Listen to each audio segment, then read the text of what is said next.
everyone and welcome to my channel. My name is Carey Waye and I'm a theater mom. I hope this channel can help other parents learn what they need to know to support their kids. And if you're a theater kid, you can use this channel as a support system too. For today's video, let's jump right in and talk about headshots. If your child is just starting out in community theater, chances are you do not even need headshots. Most theaters that we've worked with have had someone taking people's pictures on audition day. These are usually taken by phone or even Polaroid. Usually the actor will be holding their audition number in the picture. These just help the director and other folks making casting decisions keep everyone straight. Now, let's say your kid loves community theater.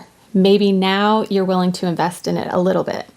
It might be worth it to go ahead and get some headshots taken. Headshots aren't required, but they give you control over how your child is remembered. For example, my daughter is a blinker and it can be tricky to get a decent picture of her. Whoever is taking pictures on audition day isn't going to stop and make sure she looks good in the pictures. So we choose to bring a headshot with us to her auditions. As an added bonus, having professional looking headshots will make your child look like a more seasoned performer. Okay, so you've decided to go ahead and have a headshot taken. Now what? Well, again, if you're just starting out, you might want to stick to finding an affordable photographer. Try checking around with other theater parents in your area and see who they have used. Some photographers will even hold headshot specials, so watch for those. Google headshots and the name of your city. Spend some time looking at the photographer's portfolio. You can see examples of their work on either their website or on their social media. Be sure that you like their style and they seem familiar with taking pictures of kids your child's age. Their photos should be well lit and should show the person from a flattering angle. The eyes of their subjects should pop and they should not have strange shadows on their face. You want a photographer who has a great eye for detail who can help your child look their best in the picture. Be sure that the backgrounds they're using aren't distracting. Pictures should also be well framed. Be wary of photographers who take pictures where a large portion of the subject's head is not in the shot.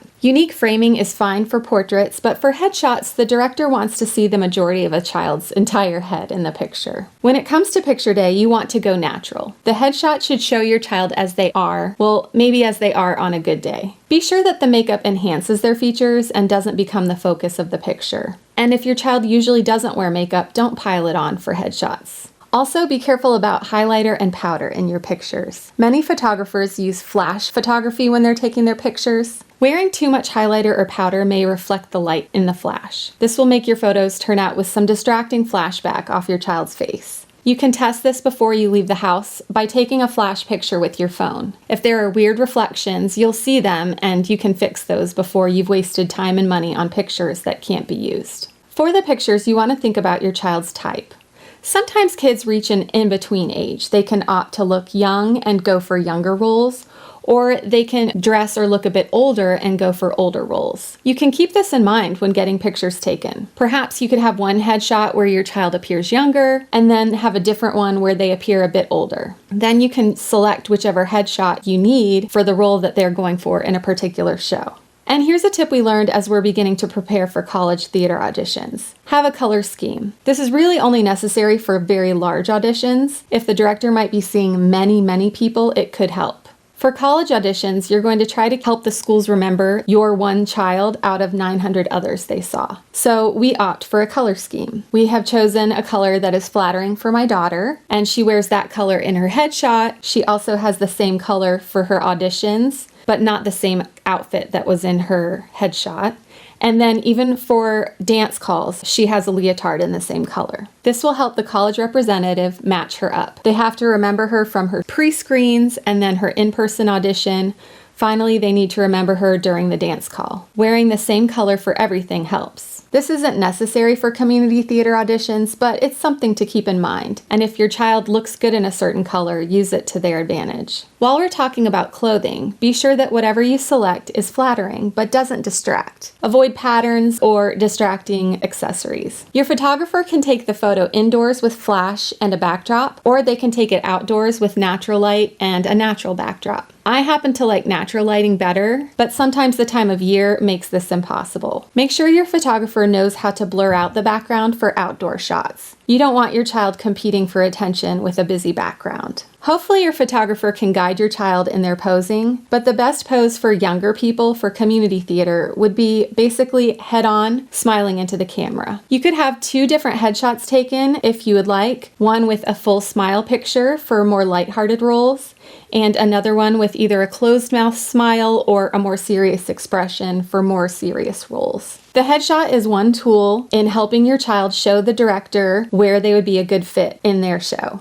Directors have a hard job and many decisions have to be made. You want to paint as clear a picture as possible of where your child can fit in the show. Let's say I have an 8-year-old child. If I was taking her to audition for The Little Mermaid, I wouldn't try to paint a picture for my child to be cast as Ariel. She's far too young. But there are lots of roles for cute sea creatures, so I would make sure that the picture we brought showed my daughter looking as adorable as possible. If I was trying to get my child cast in a more serious production, I might have a different headshot with us. I would use one where my child isn't smiling. One of the tricky things with kids is that their headshots have to be updated a little more often than adults. Most adults' looks don't change that drastically from year to year, but kids can look completely different just a few months apart. Check the headshot from time to time and reassess whether it still accurately represents your child. If your child had a full set of teeth when their pictures were taken, but now they more closely resemble a jack-o'-lantern, then it's probably time to get some new pictures taken. Or maybe they got braces or grew a few inches. You get the picture. Kids grow like weeds. Once your pictures are taken and you have a digital file of the one that you want, it's time to get them printed. Most places offer the prints in sets of 25 or so.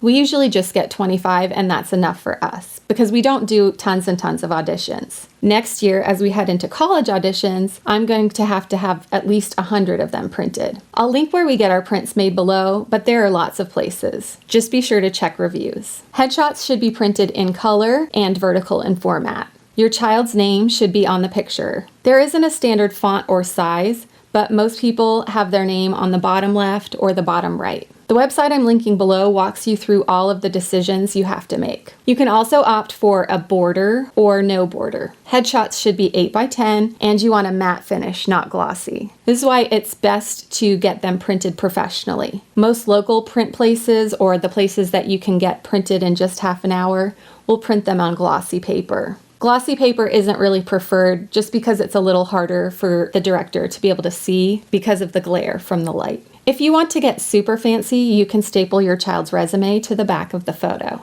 I'll do a separate video about formatting a resume. The resume should be trimmed to 8x10 and stapled at each corner. The smooth side of the staple should be on the photo side. If you're just doing an audition here and there, this shouldn't feel like that much work, but next year for college auditions, we're going to have literally hundreds of pictures with the resumes stapled to them. Some copy places will go ahead and trim large amounts of paper to the size you need. We will definitely be using that next year for our resumes. It is possible to have your child's resume printed on the back of the picture. The problem with this is that your child's resume will likely change more quickly than their appearance. Also, we tend to tweak which shows we put on my daughter's resume depending on the audition. There's only so much room on a resume, so if she's auditioning for a musical, we put as many of her musical roles on the resume as possible. If she's auditioning for a serious play, we add as many of those as possible. Please share down below if you have any questions or advice about headshots. I would love to create a community where we can all help one another.